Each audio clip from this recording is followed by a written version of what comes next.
ये आपका Poonia pharmacy coaching में स्वागत है। इस पार्ट में हम फिर से डिस्कस कर रहे हैं हिमाचल प्रदेश में 2018 में जो फार्मासिस्ट का एग्ज़ाम हुआ उसके कुछ इम्पोर्टेंट क्वेश्चंस के बारे में। क्वेश्चन नंबर 16 में आप देखिए, आपसे पूछ रहा है एकोनाइट बिलोंग टू ग्रुप। एकोनाइट कौन से ग्रुप से बिलोंग करता है? तो ये डाइटर्पीन एल्कलॉइड है, और डाइटर्पीन एल्कलॉइड है तो इसका राइट आंसर डी होगा। ये टर्पिनोइड एल्कलॉइड की कैटेगरी के अंदर आएगा। चलो मैं आपको इसके सोर्स बताता हूँ। जो एकोनाइट है इसका दूसरा जो नाम है, एक तो ये रूट होती है और इसको हम क्या बोलते हैं, इसका जो दूसरा नाम है वो इसको हम बोलते हैं दैट इज मॉन्क सूद। इसको हम ये लिखते हैं मॉन्क सूद रूट भी बोल सकते हैं। ये मैंने लिखा that is monk hood root. तो ये मॉन्क सूद के नाम से, ये इसका दूसरा नाम है, इसको मॉन्क सूद बोलते हैं, और ये क्या है, एक रूट है।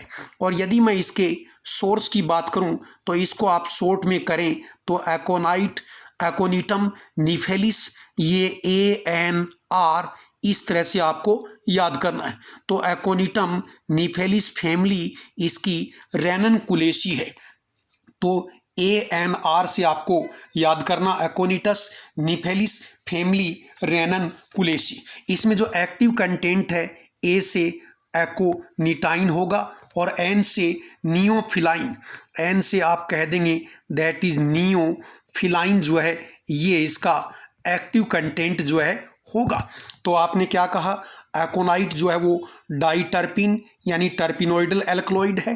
ये एक रूट होती है जिसको मॉन्क सूद के नाम से जानते हैं, और इसका सोर्स आप शॉर्ट में ANR, तो एकोनिटम निफेलिस फैमिली रेननकुलेसी, और एकोनिटम से इसमें एकोनिटाइन और निफेलिन जो है प्रेजेंट होती है। और मैं आपको बता दूं ये एक पॉइजनस ड्रग होती है। तो कोई आपसे पूछे कि इनमें से कौन सी ड्रग पॉइजनस है, तो ये एक पॉइजनस ड्रग है। इसको सिर्फ एक्सटर्नली या टॉपिकली हम यूज़ करते हैं फॉर ट्रीटमेंट ऑफ रिमोटिज्म। रिमोटिज्म के ट्रीटमेंट के अंदर ये ड्रग बेसिकली काम में ली जाती है। इसके अलावा यदि कोई पूछे एकोनाइट का इंडियन सोर्स क्या है, तो इसका इंडियन सोर्स जो है वो एकोनाइट और चस मंथम जो है वो होता है। मैं लिख देता हूँ CHAS, चस। जैसे चस्का लेके आप चाय पीते हैं ना, और चाय के ऊपर आप चुनाव की या किसी भी वर्ल्ड की चीज़ का मंथन करते हैं, चस मंथम। तो इस तरह से थोड़ा सा आप लिंक करेंगे, याद हो जाएगा। तो ये एकोनाइट चस मंथम यानी आप चाय की चुस्की लेते हैं और उसके साथ कोई चीज़ का मंथन करते हैं, तो एकोनाइट चस मंथम ये इसकी क्या है, ये इसकी इंडियन वैरायटी जो है उसका सोर्स है। अब आइए क्वेश्चन नंबर 17 की बात करें। क्वेश्चन नंबर 17 में आपका ड्रैगन ड्रॉप रिएजेंट क्या होता है? ड्रैगन ड्रॉप रिएजेंट होता है पोटेशियम बिस्मथ आयोडाइड। याद रखना है, पोटेशियम बिस्मथ आयोडाइड जो एल्कलॉइडल ड्रग हैं वो ये टेस्ट जो है ड्रैगन ड्रॉप रिएजेंट के साथ में टेस्ट देती हैं। लेकिन क्वेश्चन आपसे पूछा है Dragendorff reagent does not give positive test, इसके साथ में पॉजिटिव टेस्ट कौन नहीं देगा? तो मैं कहूँगा जो ट्रू एल्कलॉइड नहीं है वो नहीं देगा। तो इसका जो राइट आंसर है वो क्या होगा आपके सामने? कैफीन। क्योंकि आप जानते हैं कैफीन जो है वो एक स्यूडो एल्कलॉइड है। और मैं थोड़ा सा आपको एल्कलॉइड का क्लासिफिकेशन बताऊं। एल्कलॉइड को हम इस तरह से डिवाइड करते हैं, ट्रू एल्कलॉइड या इनको टिपिकल एल्कलॉइड बोल सकते हैं, और इनका मतलब ये होगा जिनका सिंथेसिस क्या है, एमिनो एसिड से हो और जिनमें हेट्रोसाइक्लिक नाइट्रोजन भी हो, वो ट्रू एल्कलॉइड और टिपिकल एल्कलॉइड हैं। और एक इसका इम्पोर्टेंट एग्जाम्पल आप याद कर लीजिए, इसका एग्जाम्पल है एट्रोपिन। तो एट्रोपिन एक ट्रू या टिपिकल एल्कलॉइड है, और ये आप कहेंगे एट्रोपिन का सिंथेसिस कौन से एमिनो एसिड से होता है, तो वो भी मैं बता दूं, इसका सिंथेसिस ऑर्निथिन से होता है। ओ से मैंने लिखा है ऑर्निथिन, इससे एट्रोपिन का सिंथेसिस होता है। ये ट्रू और टिपिकल एल्कलॉइड का एग्जाम्पल बहुत बार क्वेश्चन आता है। इसके अलावा मैं दूसरा टाइप आपको बता रहा हूँ that is proto alkaloid. Proto alkaloid जो है इसके अंदर इनका सिंथेसिस एमिनो एसिड से तो होगा, लेकिन इसमें हेट्रोसाइक्लिक नाइट्रोजन कंटेनिंग रिंग नहीं है। और इसमें एक ड्रग का एग्जाम्पल मैं आपको बताऊं, दैट इज एफिड्रीन। एफिड्रीन जो है आपको पता है ये एक अमाइन है, और एफिड्रीन जो है इसका सिंथेसिस कौन से एमिनो एसिड से होता है, तो याद रखना फिनाइल एलानिन से होता है। फिनाइल एलानिन से सिंथेसिस होगा, लेकिन इसमें हेटेरोसाइक्लिक नाइट्रोजन नहीं, ये प्रोटो एल्कलॉइड की कैटेगरी में आएगी। और तीसरा जो मैं बात कर रहा था आपका स्यूडो एल्कलॉइड, और स्यूडो एल्कलॉइड पे ज़्यादातर क्वेश्चन आता है। इसके अंदर मैं बात कर रहा हूँ किसके बारे में, इसका एग्जाम्पल केफीन है, क्योंकि केफीन का जो सिंथेसिस है वो किसी एमिनो एसिड से नहीं होता, लेकिन हाँ हेटेरोसाइक्लिक रिंग इसके अंदर प्यूरिन रिंग जो है वो प्रेजेंट होती है। और चूंकि ये स्यूडो एल्कलॉइड हैं तो ये ड्रैगनड्रॉफ रिएजेंट जो है इसके साथ में कलर रिएक्शन नहीं देंगे। केफीन आपको पता है प्यूरिन एल्कलॉइड में आएगा। और एक अलग से क्वेश्चन आता है कि प्यूरिन एल्कलॉइड कौन से टेस्ट से आइडेंटिफाई होंगे, तो मैं आपसे बात कर रहा हूँ उस टेस्ट का नाम है म्यूरक्साइड।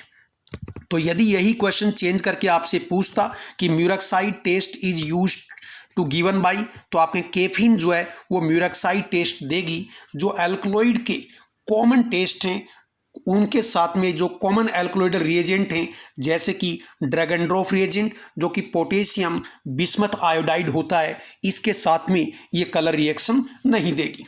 अब आइए क्वेश्चन नंबर 18 की बात करें। क्वेश्चन नंबर 18 में आपसे पूछा है कि the modifying, sorting, packaging of protein. जैसे ही पैकेजिंग वर्ड की बात आ जाए आप समझ जाना एक सेल में पैकिंग का काम कौन करती है, गल्जी बॉडी जो है ये करती। तो देखो modifying, sorting, packaging of protein for secretion in the cell is carried out by, तो इसका राइट आंसर क्या गल्जी बॉडीज होगा। कई बार स्टूडेंट जो है इस प्रोटीन वर्ड को पकड़ लेते हैं, पूरा क्वेश्चन नहीं पढ़ते, और वो प्रोटीन का सिंथेसिस आपको पता है राइबोसोम पे होता है, तो राइबोसोम आंसर कर देते हैं, जो आपका गलत हो जाएगा। क्योंकि इसमें देखो कह रहा मॉडिफाइंग करना, किसी चीज़ को सॉर्ट करना यानी उसको छानबीन करके अलग करना, और उसकी पैकिंग करना, और प्रोटीन, तो ये सिंथेसिस की बात नहीं हो रही है। यदि प्रोटीन सिंथेसिस कहाँ होगा तब तो आप बोल देते राइबोसोम पे होगा, लेकिन ये प्रोटीन के पैकिंग की, सॉर्टिंग की, मॉडिफाइंग ये बात कर रहा है, तो ये कहाँ होगा, गल्जी बॉडीज में होगा। तो ये राइट आंसर हुआ। इसके बाद में question number 19, structure of caffeine is, caffeine की क्या स्ट्रक्चर है। अभी अभी मैंने आपको बताया केफीन एक क्या है, प्यूरिन एल्कलॉइड है, और इसको हम स्यूडो एल्कलॉइड जो है उसकी कैटेगरी के अंदर लेते हैं। और इसमें इस तरह से ये वाली जो रिंग है इसमें प्यूरिन रिंग प्रेजेंट होती है। प्यूरिन रिंग का ये 1 नंबर, यहाँ CH3 ग्रुप लगा होगा, ये 3rd पोजीशन है, यहाँ CH3 लगा होगा, और ये 7th पोजीशन, क्योंकि ये 1 नंबर, फिर ये 2, 3, 4 इस तरह से इसकी नेमिंग होती, 1, 2, 3, 4, फिर आगे आपका 5, 6, फिर ये आपका 7, और यहाँ 1, 3 और 7 पोजीशन के ऊपर यहाँ CH3 ग्रुप जो है तीनों जगह लगे हुए होते हैं। और ये क्वेश्चन कई बार एग्जाम के अंदर आ चुका है। तो ये पूरी स्ट्रक्चर, आपको स्ट्रक्चर यहाँ याद करने की ज़रूरत नहीं है, लेकिन आपको याद करना कि केफीन जो है इसमें 137 ट्राई मिथाइल जेंथिन, क्योंकि रिंग जेंथिन और जेंथिन रिंग का 1 नंबर, उसका 3 नंबर और 7 नंबर पे मिथाइल ग्रुप जुड़े हुए, तो 137 ट्राई मिथाइल जेंथिन ये आपका क्या है, केफीन है। और यदि मैं थियोफाइलिन की बात करता तो थियोफाइलिन जो है उसमें 13 डाईमिथाइल जेंथिन होते हैं, कई बार ये क्वेश्चन भी आता है। और यदि थियोब्रोमिन की बात आती तो थियोब्रोमिन जो है उसमें 3 और दूसरा 7 इसके ऊपर मिथाइल ग्रुप लगे हुए होते हैं। तो तीनों ही चीज़ें आपको याद करनी है क्योंकि इम्पोर्टेंट है। इसके बाद में एक बहुत important question, which of the following is a natural emulsifying agent obtained from vegetable source. कौन सा इमल्सिफाइंग एजेंट है जो वेजिटेबल सोर्स से ऑब्टेन्ड होगा, तो इसके लिए मैं आपको क्लासिफिकेशन जो है वो बताता हूँ। देखो जो इमल्सिफाइंग एजेंट हैं जिनको आप क्लासिफाई कर सकते हैं कि नेचुरल कौन से हैं, इसके बाद में मैं कहूँगा जो सेमी सिंथेटिक हैं वो कौन से हैं, और तीसरा आप कह देंगे सिंथेटिक कौन से। तो पहले नेचुरल की बात करते हैं, गड़बड़ यहाँ होती है। तो नेचुरल जो इमल्सिफाइंग एजेंट हैं इसके अंदर आप कह सकते हैं कि प्लांट ओरिजिन से कौन से आते हैं। और प्लांट ओरिजिन से आप अंडरस्टूड समझते हैं, जैसे अकेसिया गोंद होता है, जैसे कि आपका ट्रगाकांत प्लांट से आएगा, प्लांट बोल दीजिए, या इनको वेजिटेबल ओरिजिन बोलेंगे तो ज़्यादा करेक्ट है। तो वेजिटेबल, क्योंकि क्वेश्चन भी आपको नेचुरल वेजिटेबल सोर्स का पूछा है, तो वेजिटेबल ओरिजिन से कौन से आएंगे, तो देखो इसमें अकेसिया है, ट्रगाकांत है, इसके अलावा इसमें आगार है, आगार को इसके अंदर लेते हैं, याद रखना। इसके अलावा इसमें पैक्टिन है, पैक्टिन आपको पता जो खट्टे फ्रूट होते हैं उनके अंदर का जो वाइट पोर्शन उससे पैक्टिन आता है। इसके अलावा स्टार्च भी काम में लिया जाता है, कम ही काम में ले, लेकिन आपको जानकारी होनी चाहिए कि वेजिटेबल ओरिजिन के या प्लांट ओरिजिन के नेचुरल इमल्सिफाइंग एजेंट में अकेसिया, ट्रगाकांत, पैक्टिन, अगार और स्टार्च, ये इसके एग्जाम्पल हैं। इसके बाद में मैं यदि बात करूं कि नेचुरल में जो एनिमल ओरिजिन के एग्जाम्पल क्या हैं, तो एनिमल से आपको पता है जिलेटिन आता है, ए एंड बी। तो जिलेटिन जो है ये एनिमल ओरिजिन का इमल्सिफाइंग एजेंट जो है वो होता है। इसके अलावा इसमें और क्या एग्जाम्पल आ सकते हैं।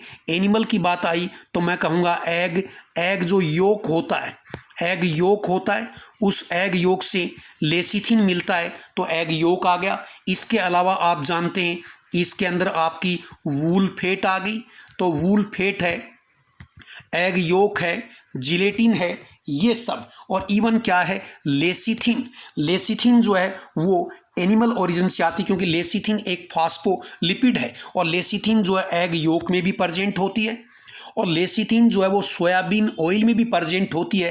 तो एक तरह से आप ये कह सकते हो कि लेसिथिन जो है वो प्लांट ओरिजिन से भी आ रही है, क्योंकि सोयाबीन ऑयल में, और लेसिथिन एग योक अंडे में भी प्रेजेंट होती है, तो ये एनिमल ओरिजिन से भी आ रही है, तो दोनों से आ रही है। तो ऐसे केस में आपको ध्यान रखना है, लेकिन यहाँ इसलिए ये आपका अगार और लेसिथिन दोनों ही आपको लग रहा है नेचुरल इमल्सिफाइंग एजेंट हैं, लेकिन इसका राइट आंसर जो है वो अगार जाएगा। इसको वेजिटेबल ओरिजिन के अंदर अगार को लिया गया है, जबकि लेसिथिन जो है वो मैंने आपको बताया ये सोयाबीन में भी आती है और ये अंडे में भी आती है। तो सोयाबीन से मैं इसको प्लांट ओरिजिन का मान लेता, वेजिटेबल ओरिजिन का, लेकिन अंडे से ये क्या है, ये एनिमल ओरिजिन का इमल्सिफाइंग एजेंट हो गया।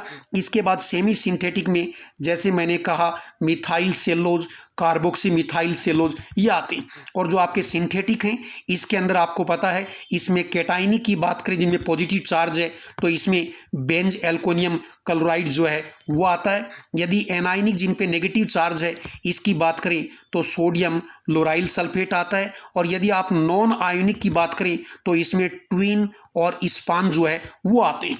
इसके अलावा ये जो आपका नॉन आयनिक में ट्विन और इस्पान जो है वो आएंगे। तो इस तरह से आपका राइट आंसर जो है क्या, सी। और इस क्लासिफिकेशन को आप ज़रूर याद रखना, ये क्लासिफिकेशन बुक्स में क्लासिफिकेशन ऑफ हाइड्रोकोलाइड के नाम से दिया हुआ है, या क्लासिफिकेशन ऑफ इमल्सिफाइंग एजेंट या सर्फेक्टेंट के नाम से आपको मिलेगा। मैंने आपको नेचुरल ओरिजिन के अंदर एक बार मैं फिर से बता रहा हूँ, नेचुरल में स्टूडेंट को कन्फ्यूजन होता है। नेचुरल ओरिजिन के जो इमल्सिफाइंग एजेंट हैं, एक मैं कहूँगा वेजिटेबल ओरिजिन, कई बार इसमें बुक्स में प्लांट ओरिजिन लिखा होता है, दूसरा इसके अंदर लिखा होता है दैट इज एनिमल ओरिजिन, और तीसरा मैं इसमें लिख रहा हूँ मिनरल ओरिजिन, क्योंकि मिनरल भी क्या है, नेचुरल हैं। और मिनरल ओरिजिन की मैं बात पहले कर लेता हूँ।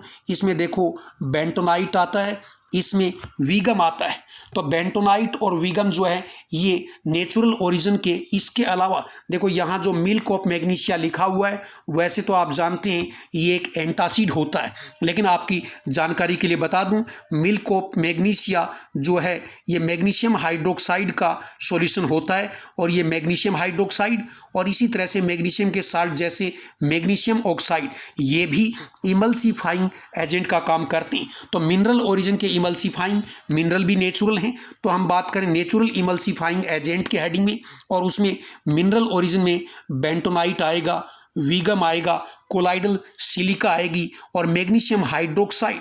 और इसका आपको पता 8% सॉल्यूशन मिल्क ऑफ मैग्नीशिया होता है जो कि एंटासिड। तो ये आपका मैग्नीशियम हाइड्रोक्साइड, मैग्नीशियम ऑक्साइड, ये सब मिनरल ओरिजिन के इमल्सिफाइंग एजेंट हैं। मैंने आपको एनिमल ओरिजिन के अंदर क्या बताया, एनिमल ओरिजिन में देखो आप जानते हैं वूल फैट है, ये आ जाएगा। इसके अलावा एनिमल ओरिजिन में और कहूँ तो कोलेस्ट्रॉल आ जाएगा। इसी तरह से एनिमल ओरिजिन के अंदर क्या है आपका लेसिथीन है, वो आ जाएगा।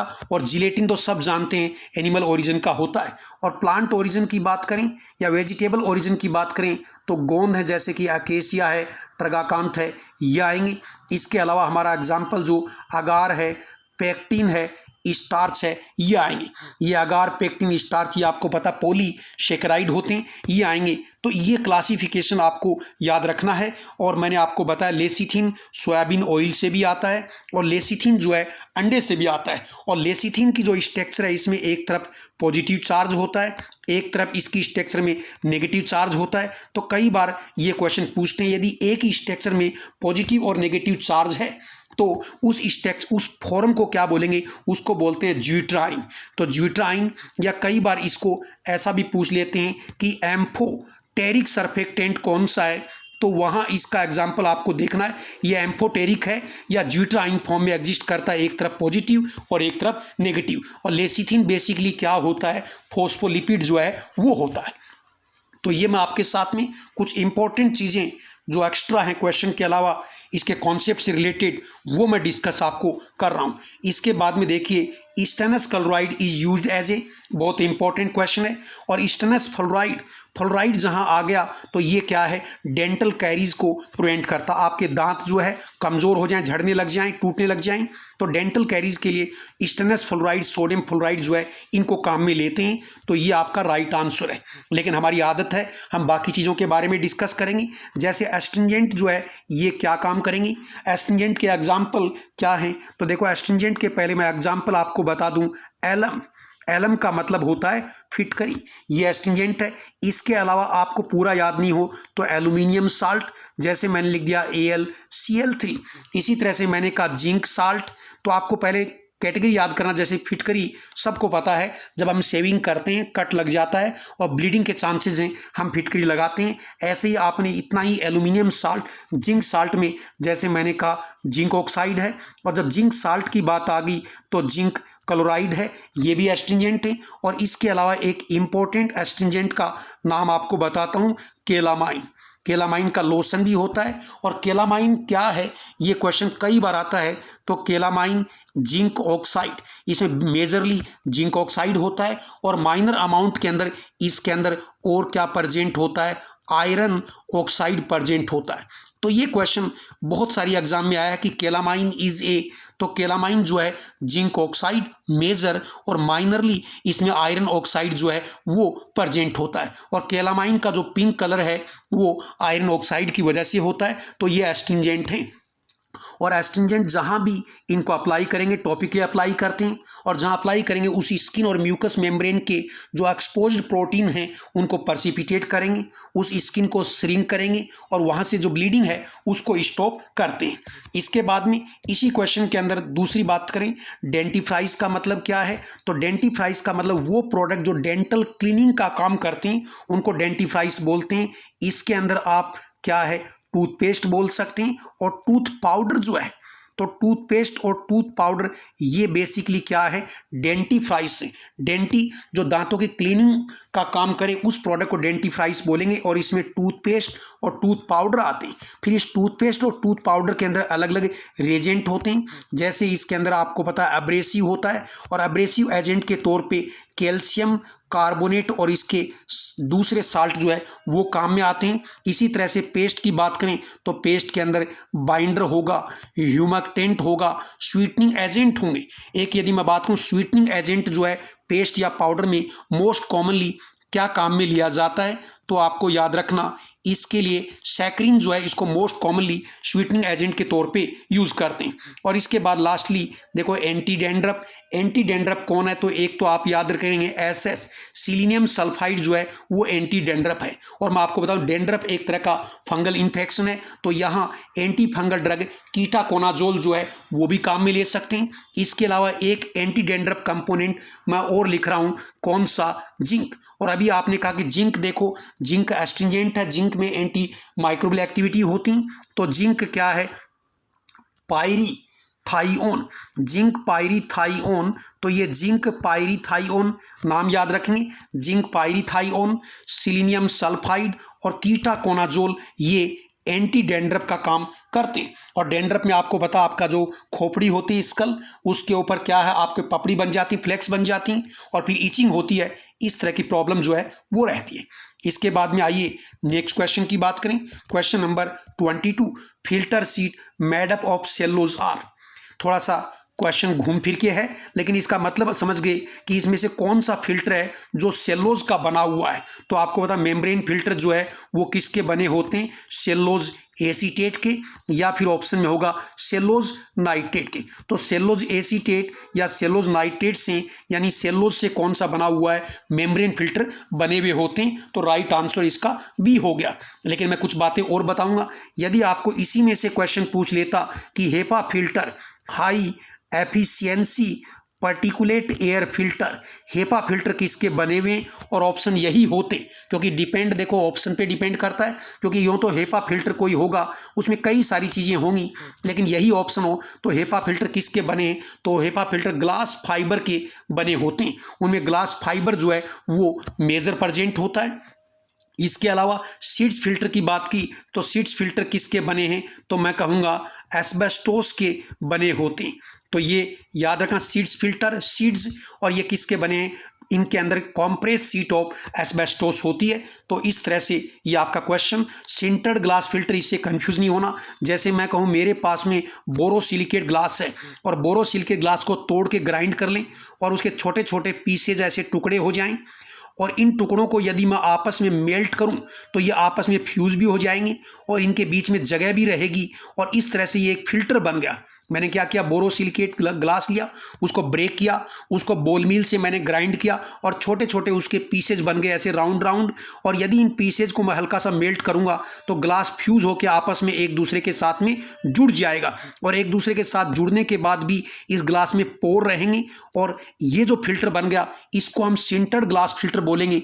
जैसे मान लो मेरे पास में ये फनल है और यहाँ मैंने कोई सिंटर्ड ग्लास फिल्टर लगा दिया जिसमें छेद हैं, तो ऐसे केस में मैं यहाँ फिल्टर कर सकता हूं। और ये जो फिल्टर है सिंटर्ड ग्लास फिल्टर, ये वैक्यूम प्रेशर में भी अपने आप को मेंटेन करते हैं, तो वहां इनको यूज करते हैं। इसके बाद में आपका question number 23, pH of lacrimal fluid is, lacrimal fluid tear fluid बोल दीजिए। तो लेक्रिमल या टीयर फ्लूइड की पीएच क्या है, तो इसका राइट आंसर 7.4। और याद रखना, यदि कोई आपसे पूछे, ये क्वेश्चन इस तरह से पूछ लेते हैं कि ब्लड या प्लाज्मा की पीएच क्या है, तो भी आपको 7.4 बोला। टीयर फ्लूइड बोले, लेक्रिमल फ्लूइड बोले, पीएच क्या है 7.4। और मैं थोड़ा सा एक चीज़ और बता दूं, ये 8.0 पीएच जो है वो किसकी होती है, जो आपका बाइल जूस है। देखो पीएच हमारी बॉडी की थोड़ी बहुत ऊपर नीचे होती है, लेकिन बाइल जूस, और बताइए बाइल जूस का फॉर्मेशन कौन करता, लीवर। तो लीवर, और दूसरा मैं कहता हूं दैट इज पैंक्रियाटिक जूस, हमारा पैंक्रियाज बनाता है।